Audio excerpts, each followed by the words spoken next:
Bonjour, bonjour. Combien c'est bon de pouvoir nous encourager, de reconnaître, de parler avec sincérité, de parler avec franchise, dans la liberté que nous sommes, été rachetés. Nous avons été rachetés par le sang précieux de Jésus-Christ. Nous ne sommes pas venus des chrétiens par nous-mêmes, par nos propres forces, par nos propres capacités. Nous avons été appelés, nous avons été retirés du monde. Nous avons été appelés à suivre Jésus-Christ, à revêtir Jésus-Christ, à prendre les traces de Jésus-Christ, prendre le même chemin qui est resserré, qui est jonché d'embûches. Ce chemin que nous prenons, que nous avons décidé de prendre en nous identifiant à Jésus-Christ. Cela consiste donc à renoncer à nous-mêmes, manger la chair de Jésus-Christ et boire de son sang, ce qui démontre que nous avons accepté de perdre notre vie, de mourir à nous-mêmes, de porter notre croix et de nous identifier totalement à Jésus-Christ. Et nous savons que Jésus-Christ avait en horreur les pharisiens, les hypocrites, ceux qui n'étaient pas vrais, ceux qui n'étaient pas sincères, ceux qui voulaient montrer une apparence, mais ils ne reflétaient pas vraiment ce qui habitait leur cœur. C'est pour ça qu'il dit une muraille blanchie, c'est-à-dire qu'il y a une apparence, mais quand on gratte, on réalise que c'est pas du tout ce qui se passe dans le profondeur du cœur. Donc c'est important dans nos relations, dans nos échanges, que nous puissions être vrais, que nous puissions être sincères, que nous puissions exprimer dans la liberté ce que nous sommes réellement, et nos attentes, nos désirs, nos motivations. Et moi, il m'est arrivé de faiblir, il m'est arrivé de me détourner de ce chemin que j'avais commencé à emprunter en suivant Jésus-Christ. Je me suis un petit peu fourvoyé, je me suis un petit peu des moments, je me suis un petit peu écarté de ce chemin. C'est important pour nous d'être vrai, parce que Dieu aime la sincérité, la franchise, il n'aime pas l'hypocrisie. Et c'est important, surtout dans tout cela, de comprendre qu'il ne faut pas mettre la charrue avant les bœufs. Ça veut dire qu'il ne faut pas mettre des choses en premier, négliger ce qui est le plus important, ce qui est l'œuvre de la croix, l'œuvre de mort, de cette intervention où Dieu veut nous emmener à mourir à nous-mêmes et à porter notre croix. Et j'aimerais qu'on puisse lire, pour comprendre cela, ce qui est écrit dans l'évangile, dans la lettre de Paul aux Éphésiens, chapitre 4, et du verset 12 à 24. Il nous dit, « Par ces dons, le Christ a voulu former ceux qui appartiennent à Dieu. Ainsi, ils peuvent accomplir leur service de chrétiens pour construire le corps du Christ. Alors, tous ensemble, nous aurons peu à peu une même foi et une même connaissance du Fils de Dieu. Finalement, nous serons des chrétiens adultes et nous atteindrons la taille parfaite du Christ. Nous ne serons plus des bébés, nous ne ressemblerons plus à un petit bateau poussé dans tous les sens par les vagues de la mer. Nous ne serons plus emportés de tous les côtés par le vent des idées fausses. Les gens ne nous tromperont plus avec leurs mensonges habiles. Et en disant la vérité avec amour, nous grandirons en tout vers celui qui est la tête, le Christ. C'est par lui que toutes les parties du corps tiennent ensemble et sont unies.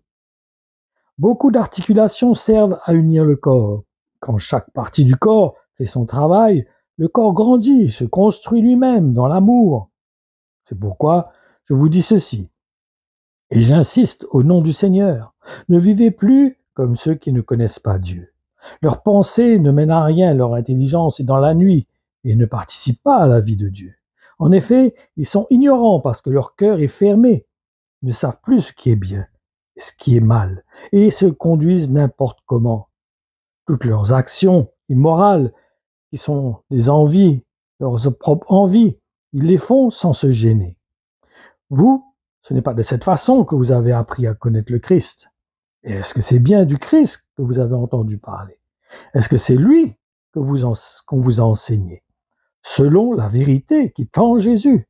C'est lui, vous devez laisser votre vie d'autrefois. Avant, vous étiez plein de désirs trompeurs et qui vous séduisaient. Eh bien, ce que vous étiez avant, il faut vous en débarrasser, comme d'un vieux habit. Comprenez les choses d'une façon nouvelle, selon l'Esprit de Dieu.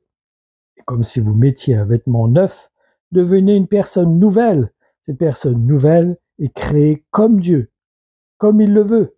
La vérité la rend juste et sainte. Nous voyons que c'est la parole de Dieu qui nous rend justes, qui nous rend saints. C'est la parole de Dieu qui nous convainc de péché et de justice. C'est la parole de Dieu qui produit en nous le vouloir et le faire. Parce que cette parole est confirmée par l'Esprit de Dieu que nous avons reçu en nous. C'est elle qui met en œuvre cette parole. C'est elle qui construit en nous la vie de Christ. Donc c'est pour ça que nous devons la recevoir avec foi. C'est pour ça que nous devons être dans une disposition de cœur, comme une poterie entre les mains du potier, et nous laisser être façonnés par le Créateur, celui qui nous a créés, celui qui nous a façonnés de la terre, celui qui a pris de la terre et qui a fait de nous ce que nous sommes, des êtres humains. Il a soufflé en nous l'esprit de vie. Et cet esprit, nous avons besoin d'être remplis. Nous avons besoin que notre vase entier soit rempli de cette présence. Si nous voulons réellement arriver vraiment à être comme Christ, à prendre ce chemin, à nous identifier totalement à lui. Donc, ayons foi dans le Seigneur, faisons-lui confiance, ayons confiance dans sa parole qui est vivante, efficace, plus tranchante qu'une épée à double tranchant, qui sépare l'âme de l'esprit, sépare nos sentiments, sépare nos propres désirs, nos propres ambitions, nos propres motivations, nous emmène à nous détacher, nous rend libres du péché, elle nous rend libres de l'esclavage, elle nous emmène à devenir esclaves de Christ, à le suivre, à nous identifier à lui pour hériter le royaume de Dieu. Donc comprenons que nous ne pouvons pas mettre la charrue avant les bœufs, nous ne pouvons pas arriver de vouloir servir Dieu, vouloir hériter du royaume de Dieu sans accepter l'œuvre de Dieu dans notre cœur. Nous devons nous laisser dépouiller de cette vieille nature. Nous devons accepter que ce travail puisse se faire dans notre vie, ne pas nous enfermer sur nous-mêmes, ne pas résister au Saint-Esprit.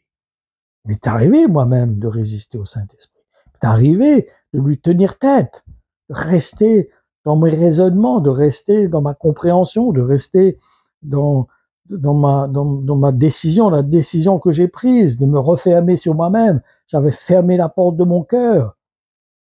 Mais le Seigneur a frappé à la porte de mon cœur. Il a insisté, il a persévéré, jusqu'à temps que j'accepte de lui ouvrir la porte et de renouer cette relation avec l'Esprit et de le laisser faire son œuvre dans mon cœur pour devenir un vase d'honneur pour le Seigneur, me laisser travailler par lui et changer par lui. Combien c'est bon d'accepter cette œuvre, c'est bon d'accepter de mourir à nous-mêmes, parce que le résultat, le but, c'est la vie éternelle, c'est d'être une personne nouvelle, avoir été recréé en Jésus-Christ, à l'image de Jésus-Christ. Que le Seigneur vous bénisse et bénisse chacun d'entre nous. Père, je te loue, je te rends grâce, parce que tu nous as choisis, tu nous as établis, tu as fait de nous de nouvelles créatures. Tu veux que, Seigneur, que nous puissions être comme le Fils, être comme lui, à son image, puissions le revêtir de plus en plus. Nous puissions être comme lui dans tous nos comportements, nos agissements, notre façon de penser. Pour cela, nous avons besoin de manger de sa chair et de boire de son sang. Nous avons besoin de porter notre croix nous aussi, de mourir à nous-mêmes. Seigneur, accorde-nous cette grâce. Produis en nous ce vouloir, cette volonté de te plaire, d'être des fils dans ta maison, qui font la volonté de leur Père. Seigneur, je te loue, au nom de Jésus, pour tout ce que tu fais dans nos vies, pour l'œuvre de ta croix, qui est vivante, agissante, plus puissante que rien d'autre sur cette terre. Elle renverse toute chose. Elle fait place nette pour que réellement tu puisses régner dans notre cœur.